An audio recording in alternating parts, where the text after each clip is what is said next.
Welcome to Facts TV News, where everything is true. One person killed in West Street shooting in Kingston. One person has been confirmed dead following a shooting along West Street in Kingston on Saturday afternoon. The identity of the deceased has not yet been ascertained. It was reported that around 4:55 p.m., gunmen approached a group of men and fired several shots.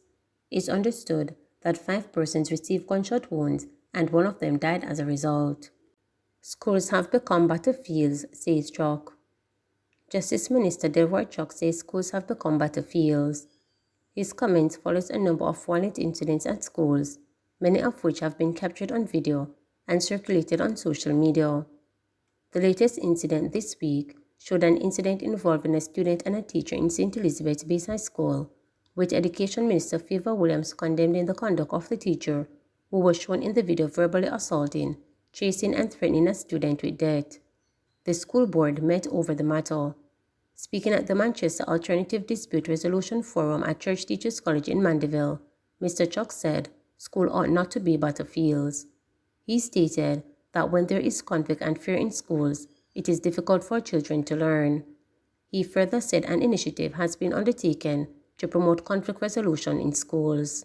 The truth of the matter is that schools have now become battlefields where not only children, school children, fighting one another, but regrettably, children are fighting teachers and teachers are also fighting back. This is not what schools are supposed to be. Schools are where we really cater to our children, educate and engineer them into becoming good adult citizens. But when there are conflicts, when there's tension, when there's fear in the schools, it is almost impossible for our children to learn properly.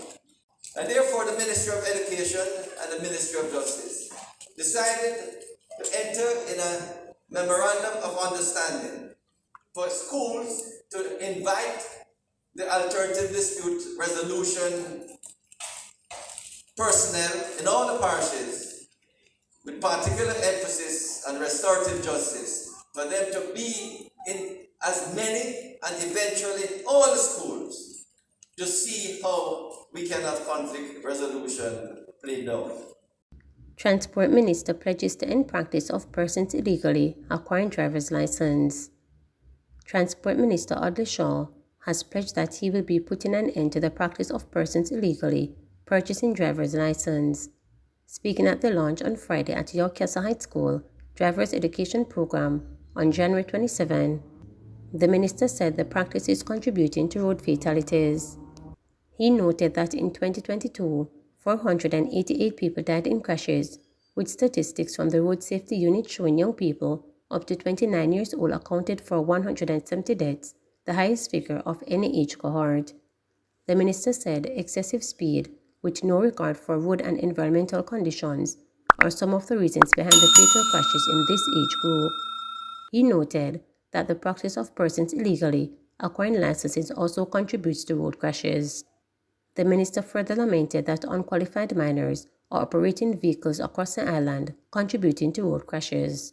We have an unfortunate situation in our country right now, where some people are buying their licenses.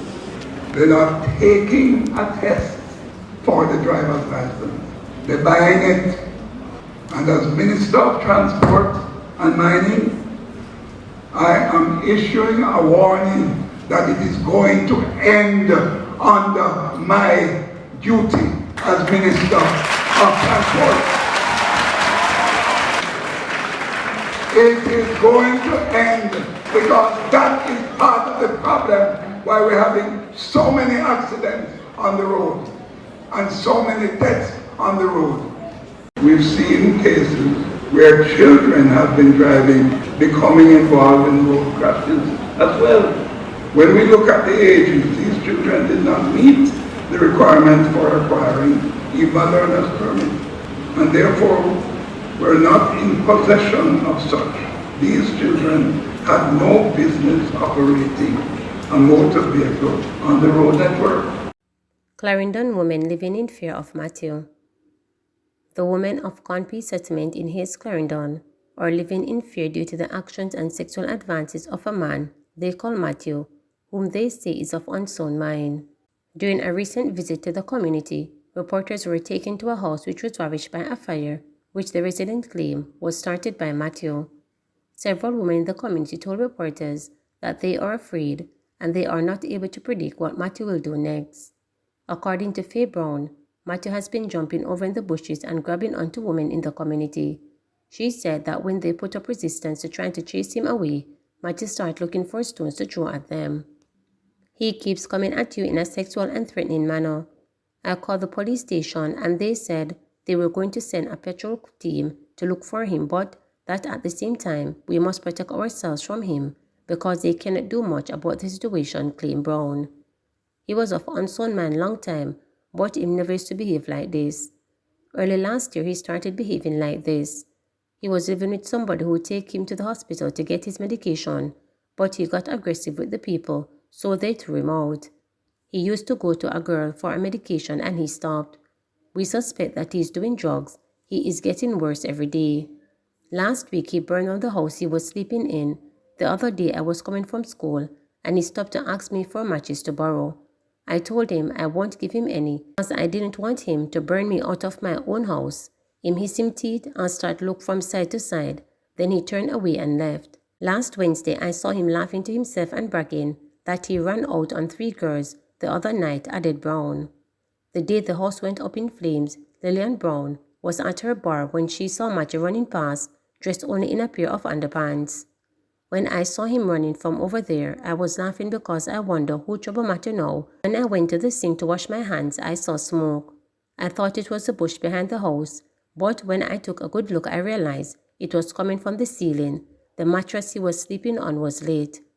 The guy in charge of the place said he saw him yesterday morning. He woke him up and asked him why he was there, and he told him he couldn't be there. The guy said he jumped up and was searching for stones. The guy took a piece of board, and that was when Matthew left the house. The guy told him not to come back. That was like after 8 in the morning on Tuesday, January 10, 2023. It was around 2 p.m. when the house was ablaze, said Lillian. She added, the Monday night before he had attacked my bartender. She was playing music and was dancing. He came in and tried to dance with her from behind and touch her inappropriately. She turned around and pushed him off, ran out and started searching for stones and a run-in. Honestly, me fear him. I went to the Hayes police station last week Wednesday and a female told me that it wasn't a police issue but a mental health one, so we should call mental health, Lillian claimed, before adding that Matthew was a calm person when on medication, one who was well-mannered and a regular attendee in church. Surprisingly, he is back to square one, and we all fear him, Lillian said. Another young woman told reporters that she too is scared of Matthew. She said she was traumatized by him during a recent encounter when he exposed his private parts and began touching himself in a sexual manner when he saw her heading in his direction. A Corporal Bailey from the police station in Hayes told reporters that the residents may very well be telling the truth about the harassment from Matthew, but said no report was lodged in the station diary. I am not aware of any Matthew. We are aware of another person of unsound mind who was giving some trouble and we took him to the hospital on Wednesday and he was admitted. He is from Baptist Street in Hayes and Cornpeace in some distance away. I cannot speak for everybody, but I didn't see any entry like that in the diary. I am one of the persons who certified the diary and I have not seen any such entry. I am not saying that it is not happening, but I don't see it as an entry, the police stated. Please remember to subscribe, like, share, and click the notification bell.